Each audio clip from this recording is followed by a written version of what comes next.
आमची मैत्री अशी आहे की आज आम्ही एकमेकींना विश पण केले नाही, पण आम्हाला माहिती आम्ही एकमेकींच्या मैत्रिणी आहोत आणि हा व्हिडिओ खास तुमच्यासाठी. 3 ऑगस्ट म्हणजे मैत्रीचा दिवस. मी तर विसरलेच होते, माझ्या लक्षात पण नव्हतं की आज फ्रेंडशिप डे आहे.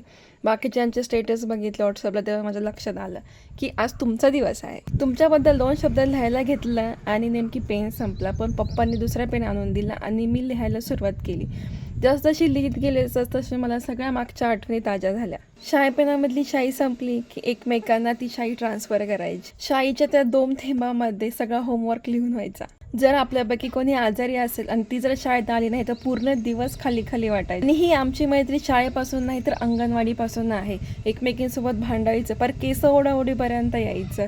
पण रविवारची सुट्टी आली की मात्र एकमेकींच्या घरी खेळायला नक्की जाणार आहोत. अजून माझे खूप फ्रेंड्स आहेत, पण ही मैत्री काहीतरी खास आहे. आमच्यापैकी एक जण जरी दिसला नाही ना तरी बाकीचे विचारायचे, अरे ती दुसरी कुठे आहे. अशी ही आमची 23 वर्षाची मैत्री. त्यावेळेस फोन नव्हते पण आम्ही सोबत होतो. आता फोन असूनही आम्ही लांब आहोत, पण कधी भेटलो ना असं वाटत नाही की आम्ही खूप दिवसानंतर भेटलोय. Friendship started with a share chocolate आणि आज आठवणी शेअर करतोय.